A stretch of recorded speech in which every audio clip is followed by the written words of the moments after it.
নমস্কার বন্ধুরা, তোমরা সবাই কেমন আছো? আশা করি তোমরা সবাই খুব ভালো আছো। আমিও খুব ভালো আছি। তো আজকে আমি এসেছি তোমাদের সঙ্গে একটু অন্যরকম একটা ব্লগ ভিডিও নিয়ে। আজকে আমি পরিচয় করাবো আমাদের বাড়ির আমার ভালোবাসার কিছু সঙ্গী সাথীরা, আমার প্রিয় কিছু গাছেরা, যাদের নিয়ে আমার সময় কাটে, তাদেরকে আমি তোমাদের সঙ্গে দেখাবো।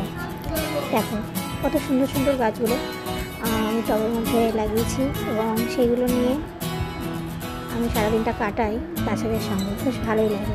তো আমার মতো আর কারা কারা একটু গাছের পরিচর্যা করো, গাছ নিয়ে থাকো, একটু অবশ্যই কমেন্ট করে জানিও।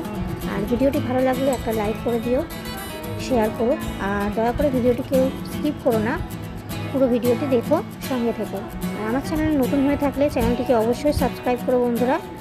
তো দেখো, এটা হচ্ছে একটা চাইনিজ বট গাছ, পাতাগুলো বেশ মোলায়েম, কি সুন্দর মোটা মোটা। আর একটা গাছ দেখাচ্ছে, এটা হচ্ছে গন্ধরাজ লেবু গাছ। এটা আমি বীজটাকে তোমার হচ্ছে গাছে রূপান্তরিত করেছি, বীজটা বাড়িতে একটা কৌটোর মধ্যে রেখে টিস্যু পেপারে ওইভাবে গাছটা তৈরি করেছি। আর এগুলো হচ্ছে ছোটো ছোটো ধনেপাতা গাছ, দেখলে বিলাতি ধনেপাতা গাছ সবাই লাগিয়েছে। আর এটা হচ্ছে এক ধরনের ফুল গাছ, টাইম ফুল টাইপেরই দেখতে, কিন্তু ঠিক টাইম ফুল নয়, ছোটো ছোটো ফুল হয় গোলাপি গোলাপি রঙের।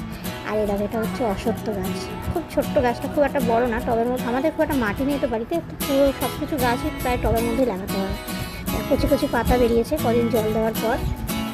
তো আর অশ্বত্থের পাশেই রয়েছে একটা বট গাছ, ছোট্ট একটা বট গাছ, এবং এই বট গাছে বেশ সুন্দর ঝুড়িও রয়েছে কিন্তু বন্ধুরা, জানো। দেখো বট গাছের পাতাগুলো সুন্দর সবুজ, আর বেশ বড় বড় পাতা হয়েছে, অনেক পাতা হয়েছে এবার বৃষ্টি জল দেওয়াতে।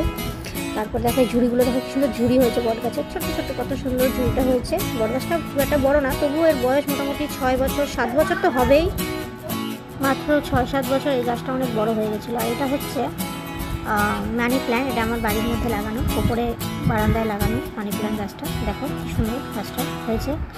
আমি একটা ছোট্ট কাঁচের শিশির মধ্যে জল দিয়ে গাছটাকে বড় করেছি, অনেক বড় হয়েছে গাছটা এবং ঝুলে গেছে। আর কদিন পরে কেটে আবার এটাকে ঠিক করতে হবে। এটা আমার খুব পছন্দের একটা গাছ, ঘরের মধ্যেই থাকে মানি প্ল্যান্ট গাছটা। পাতাগুলো বেশ সবুজ সবুজ, খুব সুন্দর লাগে দেখতে আমার, লাভ লাভ টাইপের পাতা হয়। আর একটা গাছ হচ্ছে এটা পাথরকুচি টাইপের গাছ। তো দেখো কেমন লাগলো ভিডিওটা অবশ্যই কমেন্ট করে জানিও।